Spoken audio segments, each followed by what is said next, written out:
Surat teka-teki siapa pelatih tim nasional Indonesia berikutnya perlahan terkuak.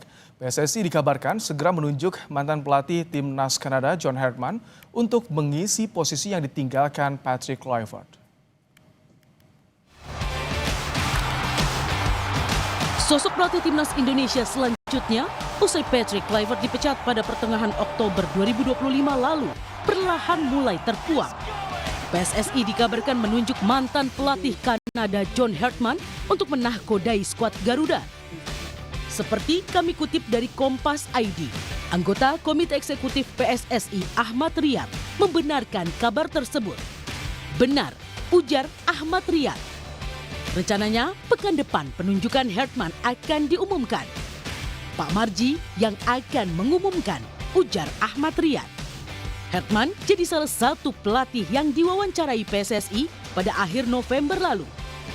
Media Inggris Sky Sport sebelumnya menyebut selain Herdman, asisten pelatih Liverpool Giovanni van Bronckhorst juga ikut diwawancarai PSSI. John Herdman lama menukangi tim nasional Kanada. Pelatih asal Inggris itu sempat membawa timnas Kanada naik peringkat FIFA dari 72 hingga ke 33 pada 2022. Tak hanya itu, pelatih 50 tahun juga membuat sejarah bersama Kanada dengan membawa lolos ke Piala Dunia 2022 untuk pertama kalinya sejak 36 tahun terakhir. Meski Herdman belum pernah melatih tim di Asia, analis sepak bola Iksan Mahar menyebut Herdman punya modal yang baik untuk mempelajari kultur sepak bola di Asia, khususnya Indonesia.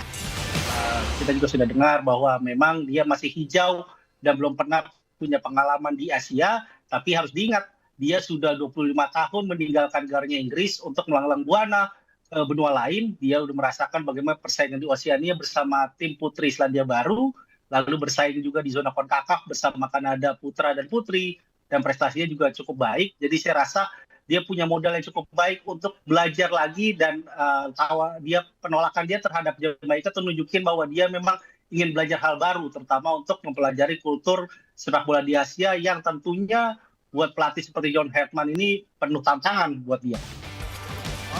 Jika jadi ditunjuk, Herdman akan jadi pelatih kedua timnas yang punya pengalaman melatih tim yang tampil di Olimpiade dan Piala Dunia. Sebelumnya, Sinteyong juga mempunyai pengalaman serupa. Tim Liputan Kompas TV. Ya, PSSI dikabarkan sepakat dengan John Herdman. Lalu apakah Herdman adalah sosok yang tepat untuk melatih skuad Garuda? Kita akan bahas bersama dengan analis sepak bola Firzi Idris. Selamat malam Firzi. Malam Abaim, selamat malam semua. Bung Firzi, ini sebetulnya yang menggelitik saya. Ini presentasinya sampai 100% kepastian Herdman menangani timnas. Karena biasanya kalau Erick Thohir kan langsung menyampaikan di presscon, ada visualnya terlebih dahulu. Ya. Ini tiba-tiba langsung dari exco. Enggak, ini jadi masih tahapan ya Mas Baim, bahwa ini belum 100% karena yang telah disetujui adalah di rapat exco. Rapat exco PSSI menyetujui dari dua nama kandidat yang diyakini adalah Herdman dan juga Giovanni van Bronckhorst. Yang dipilih adalah Herdman. Pertimbangannya pasti banyak, tapi salah satu yang saya tahu pasti adalah pertimbangan gaji yang harus dibayarkan kepada kedua sosok ya. Karena untuk membujuk Giovanni van Bronckhorst tidak mudah, dia sedang ada pekerjaan di Liverpool juga, sementara Herdman relatively available gitu. Dan seperti kata Iksan tadi, dia terbuka dengan tantangan melatih di suatu area dunia yang belum pernah dia coba ya. Dia di CONCACAF udah, dia menghabiskan waktu di Brazil udah, dia melatih di Inggris sudah, dan tentu saja di Kanada yang kita paling terkenal, dan di New Zealand ya, Selandia Baru. Jadi memang ini masih tahapan karena kedua kubu harus menegosiasikan gaji dulu ya, penawaran gaji, penawaran kontrak, baru tanda tangan kontrak, baru kemudian diumumkan. Nah, ini kita akan tunggu tahapannya, tapi sekarang udah mendekati Natal bagi orang-orang Inggris sana, jadi kayaknya memang timelinenya seperti yang diketahui kemungkinan besar bisa jadi minggu kedua Januari, seperti ketika berita mengenai Patrick Kluivert pertama diresmikan oleh oleh PSSI ya, seperti itu, Baim. Tapi kalau misalkan bicara soal rekam jejak ini, cocok tidak Ya. untuk menangani timnas Indonesia? Secara strategi atau permainan lah yang ditawarkan oleh Herman sendiri. Ya. Ya, secara strategi permainan sih salah satu formasi yang jadi andalan Hetman kan bermain 3 back ya, baik itu 3-4-2-1 atau 3-4-3. Dia lama menghabiskan waktu juga di Amerika Selatan untuk belajar metodologi Brazil ya, pelatihan asal Brazil, karena memang kalau kita tahu sepak bola Indonesia dan sepak bola Brazil cocok, makanya banyak pemain Brazil juga main di liga kita.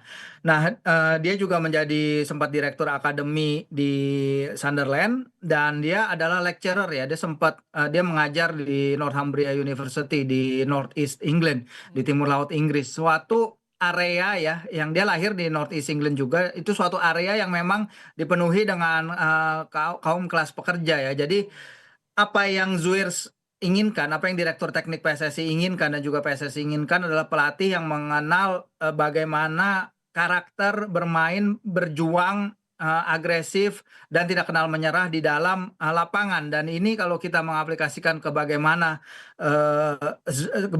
si Hetman dia tumbuh besar di County Durham di dekat kota Newcastle, ini area yang sangat cocok sepak bolanya, yang penuh dengan passion, penuh dengan kegilaan para fans, yang penuh dengan suatu filosofi sepak bola di mana para pemain harus komitmen 100% di lapangan. Dan kalau itu yang Hetman bisa datangkan, menurut saya akan ada banyak akan ada banyak fans sepak bola di sini yang akan langsung jatuh cinta dengan metodologi dan filosofi bermainnya. Oke, ini kan piawai ketika menangani timnas putih Selandia Baru dan juga Kanada, kemudian diuji langsung pegang timnas putra dan berhasil lolos ke Piala Dunia.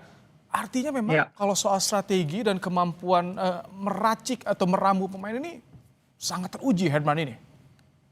Iya, teruji karena emang di Selandia Baru dan juga di Kanada dia terlibat aktif ya dalam pengembangan struktur sepak bola nasional mereka. Ini sesuatu yang memang sebenarnya lagi sangat dibutuhkan Indonesia sekarang ini, baik filosofi of play atau fondasi permainan, karena kita punya beberapa pelatih ya yang menangani timnas, termasuk juga Indra Syafri kemarin di SEA Games. Sejauh ini mereka masing-masing punya gaya bermain sendiri-sendiri. Patrick Kluivert gaya bermainnya berbeda sekali dengan Sintayong. Sintayong mungkin gaya bermainnya juga berbeda dengan Indra Syafri di SEA Games. Jadi ada ketidaknyambungan sejauh ini ya yang harus ditata oleh Zuir sebagai Direktur Teknik PSSI, yang harus tercantum di blueprint dan juga di roadmap sepak bola Indonesia.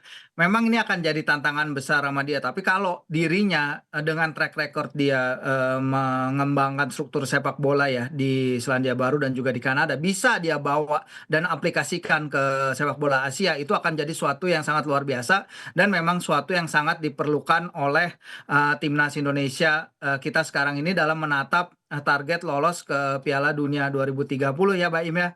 Tapi ada tapinya juga, yang harus dia lewati di sini juga adalah perpolitikan ya di sepak bola Indonesia, dan mungkin itu suatu hal yang dia juga harus biasakan ya, karena mungkin di Kanada dan juga di Selandia Baru ekspektasi dan juga bagaimana permainan politiknya di level atas itu berbeda dengan di Indonesia sekarang, terutama sekali setelah kita gagal lolos ke Piala Dunia. Itu kayaknya ada faksi-faksi di PSSI yang mungkin sedikit berbeda pendapat satu sama lain, tapi yang pasti sebagai pelatih timnas dia harus punya pandangan satu, yaitu memberikan yang terbaik bagi timnas Indonesia seandainya dia dipilih dan bisa membawa kita ke Piala Dunia 2030.